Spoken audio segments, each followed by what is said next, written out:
नमस्कार. देशदूतच्या विशेष संवाद कट्ट्यामध्ये तुमच्या सगळ्यांचं स्वागत. दिवस इलेक्शनचे आहेत. नाशिक आणि दिंडोरी मतदारसंघाचं मतदान हे 20 मे रोजी आता आहे. थोड्याच दिवसात आपल्याला मतदानाचा हक्क बजवायचा आहे आणि हा हक्क बजवा तो कशासाठी बजवा, आपली लोकशाही कशी जिवंत ठेवावी आणि त्याच्यासाठी शासनामार्फत काय कार्यक्रम होत आहेत, या दिवशीचं मतदानाच्या दिवशीचं नियोजन कसं आहे, लोकांसाठी काय सोयी सुविधा पुरवल्या गेलेल्या आहेत, या सगळ्या बाबत आपल्याशी चर्चा करणार आहेत नाशिक जिल्हा परिषदेच्या मुख्य कार्यकारी अधिकारी अशिमा मित्तल. मॅडम नमस्कार आणि स्वागत आहे तुमचं. नमस्कार. जसं मी म्हटलं की खूप जवळ आलंय नाशिक आणि दिंडोरी लोकसभा मतदान आणि तुमची पण खूप शासनाची तयारी जोरदार चालू आहे. स्वीप हे अगदी तुम्ही जिल्ह्याभरात आणि दोन्ही कॉन्स्टिट्युएन्सीज मध्ये राबवलंय. तर आपण आपल्या थोडं श्रोत्यांना आधी सांगूयात की स्वीप काय आहे आणि शासन त्याबाबत काय करतंय. स्वीप हे एक इलेक्शन कमिशन ऑफ इंडिया मार्फत सुरू झालेला एक उपक्रम आहे, ज्याचे फुल फॉर्म आहे systematic voters education and electoral participation. म्हणजे जर आपल्याला इलेक्शन्स जे आहे, मतदान आहे, त्यांना यशस्वी करायचे आहे तर आपल्याला त्याच्या सोबतच वोटर टर्नआउट वाढवणं खूप गरजेचे असते.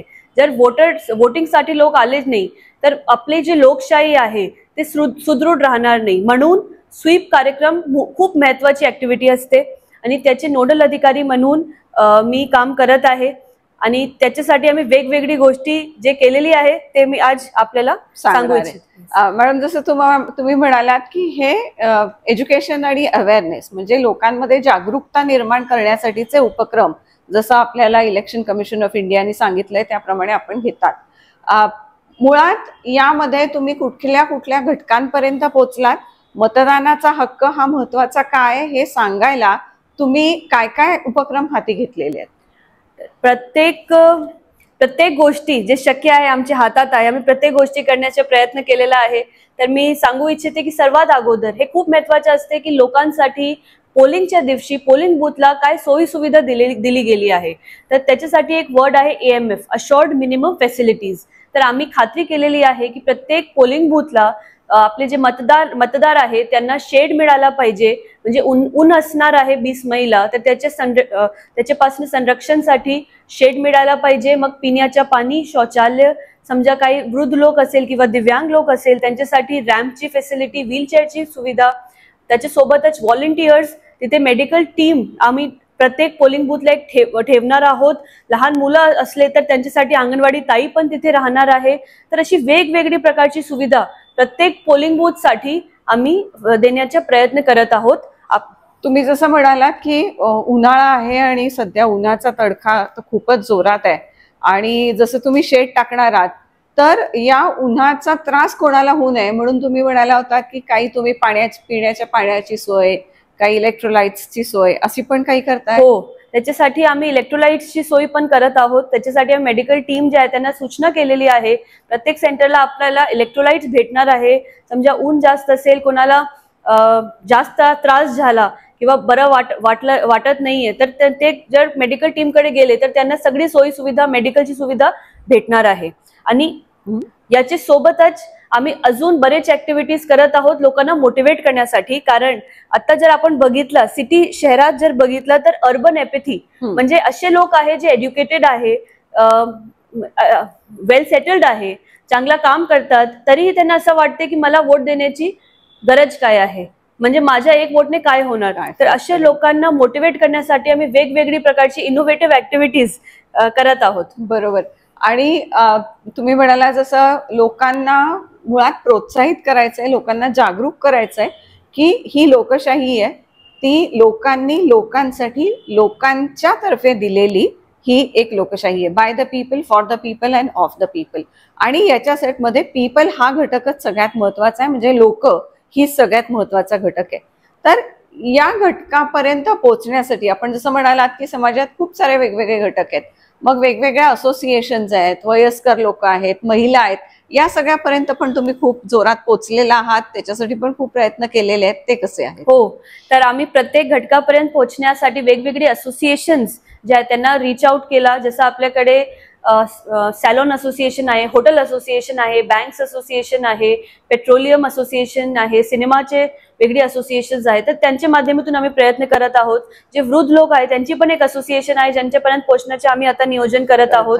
सिमिलरली आपल्याकडे युवा आहे, युवाची पण असोसिएशन्स आहे, कॉलेजेस आहे, आपल्याकडे डॉक्टर्सची असोसिएशन्स आहे, लीगल प्रोफेशनल्सची असोसिएशन्स आहे. तर आम्ही प्रत्येक घटकापर्यंत पोहोचण्यासाठी प्रयत्न केलेला आहे. व्हेन्यूज मध्ये सुद्धा आम्ही वेगवेगळे व्हेन्यूज निवडले. जसं की कालचा आमचा उपक्रम, आम्ही पेंटिंग स्पर्धा घेतली होती, ते गोल्फ कोर्स ग्राउंडला संध्याकाळी ठेवली 5 ते 7 दरम्यान. तर त्याच्यामध्ये भरपूर पर्यटक पण आले होते तिथे. तर त्यांच्या समोरच आमची सगळी ऍक्टिव्हिटीज झाली आणि आम्ही एक मॅस्कॉट सुद्धा केलेला आहे. तर आपला मॅस्कॉट आहे वोटोबा नाशिकच्या. तर वोटोबा जे मॅस्कॉट आहे त्याच्या माध्यमातून सगळे लोकांमध्ये एक उत्साह निर्माण करण्याचे आम्ही प्रयत्न करत आहोत. आणि रेल्वे स्थानक, बस स्थानक इथे पण आम्ही प्रमोशन करत आहोत वोटिंगसाठी. हा वोटोबा फारच गोड आहे. तो तुम्हाला गावात कुठेही दिसतो, गंगेवरती सुद्धा दिसतो आणि तो छानसा तुमच्याकडे बघून हसतोय आणि तुम्हाला सांगतोय की अरे बाबांनो या आणि मतदान करा, तुमचा प्रतिनिधी तुम्हीच निवडा. मॅडम, हे सगळं करत असताना तुम्हाला रिस्पॉन्स कसा मिळतो या सगळ्या संस्थांकडनं, या सगळ्या घटकांकडनं? काही जागरूकता पोचती असं तुम्हाला जाणवतंय का, की लोक उत्साही वाटतायत का? हो, आम्हाला नक्की असं वाटत आहे की लोक जे आहे आता उत्साही होत आहे. नाशिकमध्ये एक मोमेंटम आम्हाला दिसत आहे आणि आम्हाला वाटत आहे की यावर्षी नक्की जास्तीत जास्त नाशिककर पुढे येऊन वोट करणार. त्याच्यासाठी वोट कर नाशिक कर अशी टॅगलाईन सुद्धा आम्ही केलेली आहे. मी निवडणार माझा खासदार. हे तुमचा अधिकार आहे. बरेच लोकांना असं वाटते मतदान एक दान आहे, पण मतदान एक दान नाही, तुमचा अधिकार आहे जे तुम्हाला शासनाकडून, संविधानाकडून मिळालेला आहे. त्याचा वापर करणं, तर बजावणं खूप गरजेचं असते. तर मी सगळ्यांना आवाहन करू इच्छिते की नक्की आपण आपल्या हक्काची अंमलबजावणी करा. नक्कीच मॅडम. एक आणखीन तुम्ही फार इनोव्हेटिव्ह कल्पना राबवतायत ते म्हणजे नाशिकची ओळख ही मिसळची ओळख आहे. आणि जसं तुम्ही वेगवेगळ्या बूथवर वेगवेगळ्या टाईपच्या थीम्स ठेवल्या आहेत. काही ठिकाणी तुम्ही फुगे लावणार आहात, काही ठिकाणी रांगोळ्या काढणार आहात, काही ठिकाणी डेकोरेशन्स करणार आहात, की जेणेकरून मतदाता हा थोडासा आकर्षित होईल, त्याला बरं वाटेल तिथे आल्यावर.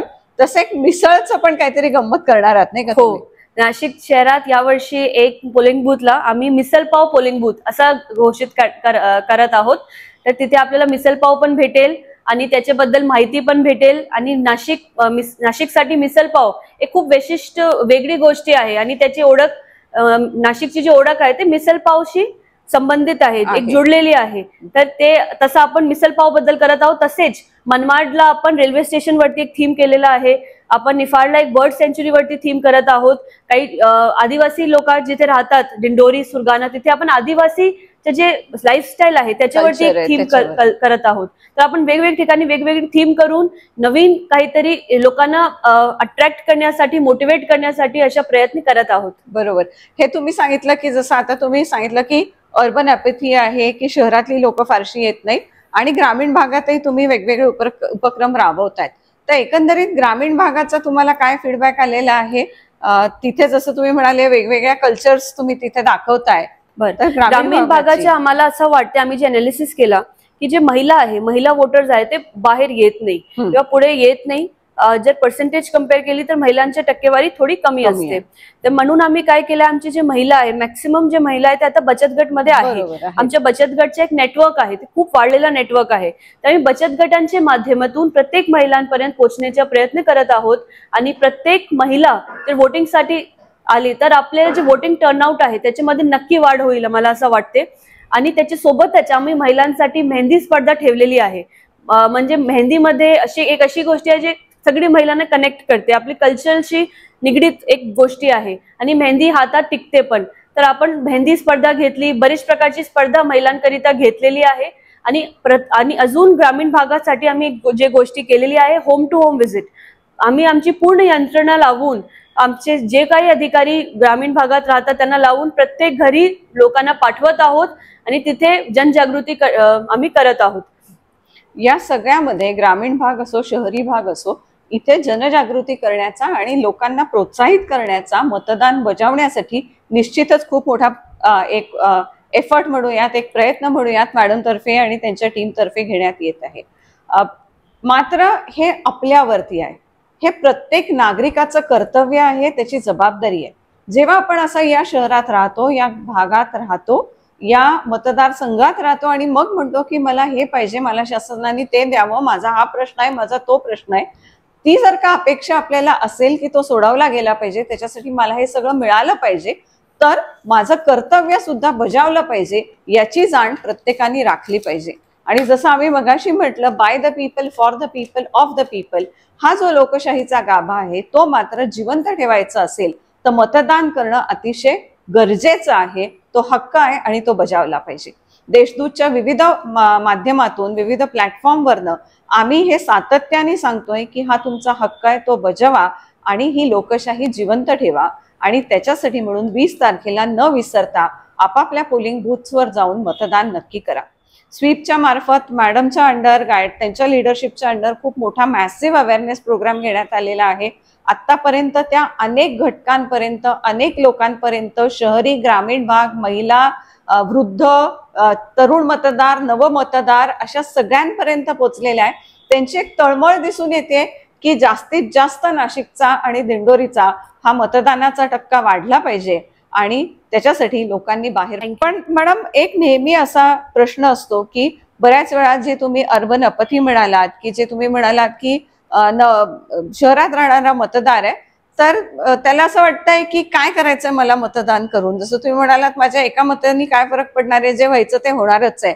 तर ज्याला काही पटत नाहीये समोरचं चाललेलं, पण तरी त्याला मतदान करायचंय का आणि तो हक्क तो कसा बजावू शकतो, नोटाचा पर्याय कसा आहे आणि तो कसा वापरता येतो. असं बरेच लोक असतात ज्यांना असं वाटते की मला कुठलाही उमेदवार नको आहे किंवा आवडत नाही किंवा मग मला कुठले कॅन्डिडेट नको, तर वोटिंग करण्याच्या, मतदान करण्याचा उपयोगच काय आहे. तर त्याच्यासाठी माननीय इलेक्शन कमिशन ऑफ इंडिया, निवडणूक आयोग मार्फत एक ऑप्शन क्रिएट केला गेला आहे ज्याला आपण म्हणतो नोटा, नन ऑफ द अबव. समजा आपल्याला कुठला कॅन्डिडेट आवडत नाही तर आपण नोटाच्या ऑप्शन, नोटाला पण नोट देऊ शकतो. मग पॉलिटिकल पार्टीसाठी एक मेसेज असते की आम्हाला नवीन कॅन्डिडेटची अपेक्षा आहे आपल्याकडून, तर हे पण एक ऑप्शन प्रत्येक मतदारांसाठी असते. तर त्याच्याबद्दल जनजागृती लोकांमध्ये थोडी कमी आहे, पण हे जनजागृती होणं गरजेचं आहे. आणि हे जेवढं लोकांना माहिती मिळेल तेवढं लोक आपले मत जे आहे ते व्यक्त करू शकतात. बरोबर मॅडम. दुसरा एक प्रॉब्लेम नेहमी आपण असं बघतो की आम्ही मतदान करायला उत्सुक आहोत, आम्ही मतदान केंद्रापर्यंत जातो, पण आमचं नाव इथे येत नाही. मग असं सांगितलं जातं, अरे बाबा रे तिकडे जा. तिथं गेलं की सांगितलं जातं, या यादीत तुझं नाव आहे, भलतीकडेच जा. माझा पत्ता वेगळ्या ठिकाणी असतो, माझं मतदान केंद्र वेगळ्या ठिकाणी असतं. तर मग याची आधीच कशी खात्री करावी आम्ही. याच्यासाठी सुद्धा यावर्षी इलेक्शन कमिशन ऑफ इंडियाने एक हेल्पलाईन ऍप तयार केलाय, त्याचे नाव आहे वोटर हेल्पलाईन ऍप. आणि हे ऍप एवढा चांगला आहे. मी स्वतः यावर्षी नवीन मतदार आहे नाशिक जिल्ह्यात, आणि मी स्वतः माझं प्रत्येक गोष्टी, पार्ट नंबर, व्हेन्यू, माझं पोलिंग स्टेशन कुठे आहे, प्रत्येक गोष्टी मी बघितली. तर एवढं सोपं आहे, म्हणजे आपल्याला 1 मिनिटात कळेल की आपलं पोलिंग बूथ कुठे आहे, पार्ट नंबर कुठला आहे. तर काही कन्फ्युजनची होण्याची गरजच नाही आणि होणार नाही. तर वोटर हेल्पलाईन ऍप हे ऍप आहे, याचा वापर करा. तुम्हाला फक्त फोन नंबर टाकायचा आहे, OTP येईल, नंतर सर्च माय पोलिंग बूथ जर तुम्ही केला, पोलिंग स्टेशन, तर सगळी माहिती आपल्याला मिळेल. इतकं सोपं आता ते झालेलं आहे. म्हणजे तुम्हाला खरोखरच उन्हातानाचं या केंद्रापासून त्या केंद्रापर्यंत धावाधाव करायची सुद्धा गरज नाहीये.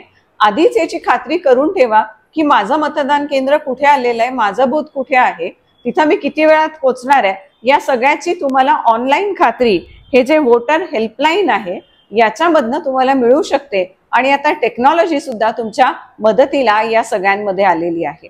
खरोखरीच खूप प्रयत्न केले जात आहेत, खूप मेहनत घेतली जाते की जेणेकरून प्रत्येकाला आपला अधिकार हा खूप सोप्या पद्धतीने बजावता आला पाहिजे.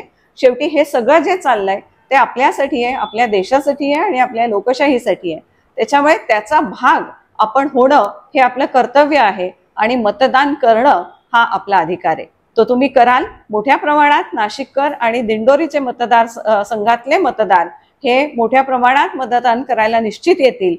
मॅडमचे जे सगळे आणि त्यांच्या टीमचे जे सगळे स्वीप मार्फत होणारे जे प्रयत्न आहे त्याला यश येईल अशीच आपण अपेक्षा करूयात. मतदानाचा हक्क बजावल्यानंतर तुम्हाला आणखीन एक करता येणार आहे की तुमचं जे बोट आहे की ज्याला शाई लागलेली आहे, जे प्रूफ आहे की तुम्ही मतदान केलंय, त्याच्या बरोबरचा सेल्फी तुम्ही देशदूतला पाठवू शकणार आहोत. तुम्हाला खाली आमचा नंबर दिसेल, त्या नंबरवर तुम्ही तुमचा फोटो, तुमचा सेल्फी हा आम्हाला व्हॉट्सअप करायचा आहे. आणि जिल्हा परिषद नाशिक आणि देशदूत तर्फे हा सेल्फीचा उपक्रम देशदूतवर आम्ही राबवतोय. जिल्हा परिषदेतर्फे याच्यासाठी लकी ड्रॉ काढून बक्षीसही देण्यात येणार आहेत. त्याच्यामुळे तुमचा सेल्फी लकी ठरला तर निश्चितच तुम्हाला खूप छान बक्षिसं मिळणार आहेत.